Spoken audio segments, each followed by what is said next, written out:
بسم الله الرحمن الرحیم. صلی الله علیک یا رحمت الله الواسعه و یا باب نجات الامه. با تو هر لحظه من بوی خدا میگیرد. یا ابا عبدالله، با تو هر لحظه من بوی خدا میگیرد. عطر اخلاص و مناجات و دعا میگیرد. الحمدلله رب العالمین. سلام مردم، سلام هم نفسهای یاد خدا. الهی که خوب باشین، قبول باشه عزاداری هاتون. رسیدیم به شب 7 محرم الحرام و دیگه چیزی نمونده تا در آستانه قلب محرم الحرام، یعنی شب تاسوعا و عاشورای حسینی قرار بگیریم. امیدوارم آنچه که تا به حال به عنوان عرض ارادت و سوگواری تقدیم کردید به ساحت مقدس سید الشهدا مورد قبولشون، قبول حضرت صاحب عزا و ماتم حضرت مهدی ارواحنا له الفدا قرار گرفته باشه. از این به بعد هم بیش از پیش همچنان به دعای شما نایب الزیارتون هستیم در امامزاده شاه سید علی قم که معروف هست به کریم بنی هاشم، به تعبیر تأمل برانگیز از آیت الله مرعشی نجفی رضوان الله تعالی علیه. انشاءالله خیلی زود شما هم زائر با معرفتشون باشین در زیر سایه کریمه اهل بیت حضرت فاطمه معصومه سلام الله علیها. خواهش میکنم دل بدین به این نوبت از مجموع برنامه یاد خدا. سلام المفجوع الحزين الواله المستكين سلام من لو كان معك بالطفوف لوقاك بنفسه هد السيوف وبذل هشاشته دون كال الحتوف وجاهد بين يديك ونصرك على من بغى عليك وفداك بروحه وجسده وماله وولده وروحه لروحك فدا وأهله لأهلك وقا فلئن أخرتني الدهور وعقني النصر كالمقدور ولم أكن لمن هاربك محاربا ولمن نسب لك العداوة مناسبا فلأندبنك صباحا ومساء ولأبكين لك بدل الدموع دما حسرة عليك وتأسفا على ما دهاك وتلهفا حتى أموت بلوعة المصاب وغصة الاكتئاب أشهد أنك قد أقمت الصلاة وآتيت الزكاة وأمرت بالمعروف ونهيت عن المنكر والعدوان وأطعت الله وما عصيته وتمسكت به وبحبله فأرضيته وخشيته وراقبته واستجبته.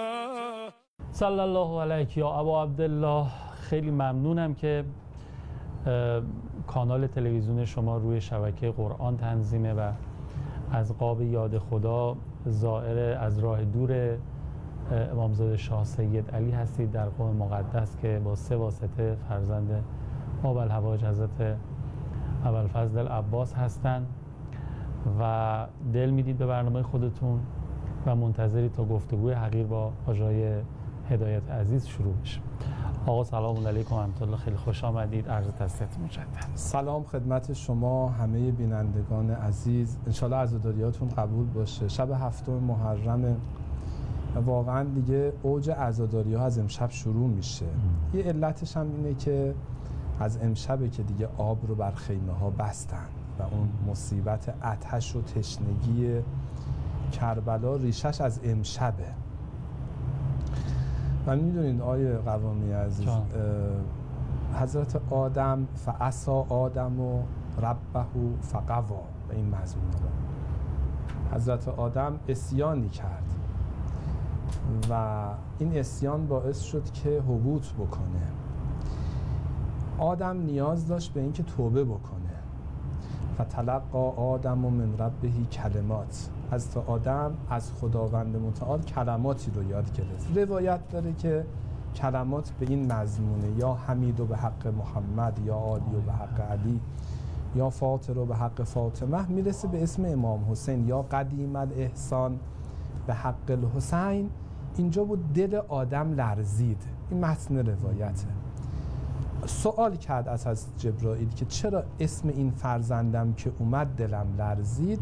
از جانب خدا حضرت جبرائیل روضه امام حسین رو خوند. شاید اول روضه عالم همین روضه باشه که خداوند متعال فرمودن که بهش بگو فرزند تو گودی قتلگاه چنان آتش بهش فشار میاره، رأس سما کدخان، آسمان رو دود میبینه از شدت تشنگی.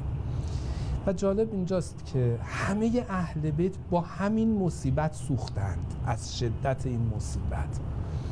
امام زمان علیه السلام اسند ظهره الی الکعبه، به دیوار کعبه که تکیه میده این جمله رو بیان میکنه: الا یا اهل العالم ان جدی الحسین قتلوه عطشانا.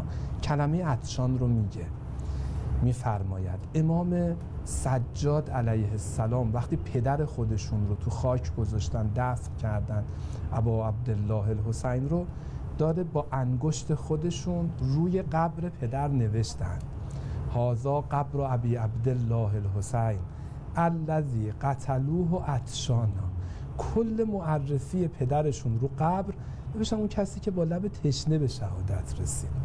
نشون میده این اختصاص به امام حسین داره که در اوج تشنگی اینجوری به شهادت رسید. به نظرم یه جورایی گرا دادن به این نوع مظلومیت فرزند رسول خداست. بعد یه عده‌ای با اسم امت و رسول الله، امام سجاد به پسر ابوالفضل عباس فرمودن پسر عمو، من تو کربلا بودم، 30,000 رجلا کلون یدعون من امت رسول الله، 30,000 نفر پدر من و تو رو محاصره کردن، همشون هم ادعا داشتن ما مسلمون هستیم. کلون یدعون. یا در جای دیگه میفرماید که یتقربون به دم الحسین، اصلا اومدن خون پدر ما امام حسین رو بریزن تا به خدا برسن. میخوام عرض بکنم خیلی صحنه رقتباریه و واقعا مصیبت امام حسین سنگینه. همینا رو گفتیم که بگیم از امشب این مصیبت سنگین شروع میشه. عرض کردم این جمله معروف که کل یوم عاشورا و کل ارض کربلا یعنی چی؟ جواب فرمودن برای تبیین پاسخ این سوال لازمه که بدونیم چرا امام حسین انقدر میدرخشه در عالم، انقدر خاصه، انقدر یکی دونه است. و برای پاسخ به این سوال که چرا این امام حسین انقدر میدرخشه، که حالا من یاد یه فرمایش از حضرت آقا افتادم که امام حسین بین همه مقدسین عالم، یعنی از حضرت آدم همه انبیا تا خاتم الانبیا، بین همه ائمه، بین همه اولیا، اینا همه اگه ستاره ها باشن، امام حسین مثل خورشید در بین اینا میدرخشه. خیلی عجیبه. چرا اینقدر میدرخشن؟ یکی از اون پیام ها پیام نصرته، طلب نصرت. انگار اصلا ما خلق شدیم که امام حسین رو یاری بکنیم. که حالا شما از رهبر فرمودین، ایشون کتابی دارن به نام همرزمان حسین که ما جلساتی رو تو همین برنامه یاد خدا روش کار کردیم. حتی ایشون میگن همه اهل بیت، همه انبیا از آدم تا خاتم و همه اهل بیت تا امام زمان خاتم الاوصیا همه جزو یاران امام حسین علیه السلام هستن. تمدن نبوی در واقع زمینه ساز اون قیام عاشوراست و خود پیغمبر اکرم فرمودن حسینون منی و انا من حسین. پیامی که پیغمبر میخواستن به گوش عالم برسونن امام حسین نهاییش کردن. یه نوع رسالت داره امام حسین، یه نوع رسوله. برای همین پیامبر شاید یکی از معانی این عبارت که حسینون منی و انا من حسین یعنی رسالت من رو تمام کرد. محمدی الحدوث حسینی البقا. بقا شد. احسن. حالا خدا لعنت بکنه اونایی که امام حسین رو کشتن، اونا هم با اسم پیغمبر امام حسین رو کشتن. یزید گفت قتل الحسین به سیف جده. یعنی من اصلا با پیام پیغمبر به این نتیجه رسیدم که باید حسین رو بکشن. این خیلی عجیبه. یعنی استفاده از خود دین علیه دین کرد. این جنایت اصلی یزید اینجاست. امام حسین رو شهید کرد، گفت دین به من اینو گفته. این خیلی کار رو و کار از زینب هم دقیقاً همین بود که به اینا نشون بده اینا بوی از دین نبردن. خطبه‌های از زینب رو نگاه بکنید. بگذاریم. امام حسین علیه السلام پیامی رو انتقال دادن. این پیام باعث شد که کل عالم بشه کربلا و کل زمانها بشه عاشورا. سوال شما این بله. که چرا کل و ارزن کربلا؟ یکی از اون پیام‌ها اینه که آقا هر جای عالم هستی خیمه حق رو که محورش امام حسین بشناس، خیمه باطل رو که محورش یزیدیان هستند بشناس. به قول شهید مطهری یزید زمانت هم بشناس، اسرائیل قاسم هم بشناس، این مظلوم کش خلاصه قسی القلب هم بشناس. این امتداد یزیدیان هستش و تکلیف خودت مشخص بکن. امام حق رو میخوای یاری بکنی یا امام باطل رو؟ امام حق داره فریاد میزنه هل من ناصر ینصرنی، هل من معین یعیننی، هل من مغیث. همینجوری حضرت هی دارن پیام دارن میدن، میگن بیا منو یاری بکن، بیا تو خیمه من. این باعث میشه همه جای عالم بشه کربلا. ببین جبهه مقاومت چه داره مقاومت داره میکنه؟ چون خودش تو جبهه امام حسین میبینه. بعد میگه الان من دارم با یزید زمان مقابله میکنم. من اینجا یه جمله‌ای رو بگم، یه فرصت داره تموم داره میشه تو این بخش، برای اینکه باز مخاطبین ما عزیزان ما روش فکر بکنن. آره خوبه. یه کتابی هست معرفی بکنم، طرح تفرقه و منزوی کردن دین. مصاحبه های آقای مایکل برانت از اعضای سازمان سیا جاسوسی آمریکا. اونجا میگه انقلاب اسلامی ایران همه نقشه‌های آمریکا رو از بین برد. ما خیلی طرح و برنامه داشتیم. ما تحقیق کردیم این انقلاب چرا ایجاد شد. ما فهمیدیم خون امام حسین و بیان نهضت عاشورا ریشه انقلاب اسلامیه. این پیام اصلی عاشوراست. یعنی یه دوره‌ای تو کشور ما مردم فهمیدن زمین ایران کربلاست و ما الان تو عاشورا هستیم. صف خودتو پیدا بکن، باعث انقلاب اسلامی شد. حالا بریم ان شاءالله بازم که از ثمرات همین انقلاب این جبهه مقاومت و اشاره که کردیم توی غزه و اینها. خب خیلی ممنون، بهش فکر کنیم و بریم و برگردیم یه عرض توسلی و عرض ارادتی به ساعت حضرت سید الشهدا و امشب هم که شب هفتم و شبی که هیئت‌ها و تکیه‌ها متوسل میشن به قنداقه 6 ماهه ابا عبدالله حضرت علی اصغر علیه السلام که خیلی توسل به ایشون راهگشا و کارگشاست. بسم الله. سلام خدا بر حضرت سید الشهدا، سلام خدا بر همه شهدای کربلا، به ویژه شهید 6 ماهه حضرت علی اصغر. و من همیشه روزه حضرت علی اصغر و شب حضرت علی اصغر میرسه جای هدایت یاد اون لحظه پایانی میفتم که امام حسین وقتی قنداقه حضرت علی اصغر رو دستشونه و اونجا این قنچه پر میشه، امام حسین رو به آسمان میکنن، میگن این مصیبت هم تحملش برای من آسانه. چرا؟ چون خدا میداند و میبینه. هون علی ما نزل بی فانه بعین الله. وقتی که خون از علی اصغر به صورت حضرت پاشید، راوی کیه؟ امام باقر، 5 سالن تو کربلا داره جدش رو تماشا میکنه. حضرت میفرمایند که دیدم جدم ابا عبدالله خون رو به سمت فرما به دم نحو السما، خون رو به سمت آسمان پاشید. و یه قطره از خون روی زمین نیفتاد. یعنی خدا خواست نشون بده که من قبول کردم این قربانی که تو از مکه آوردیش، من اینجا دیگه قبولش کردم. بعد امام حسین علیه السلام سر مبارک رو آوردن بالا، به آسمان نگاه کردن، این جمله رو فرمودن: هون علی ما نزل بی فانه بعین الله. معناش اینه من توی عرفات این دعا رو به عالم ابلاغ کردم که امیت عینون لا تراک، کور است چشمی که تو را نبیند.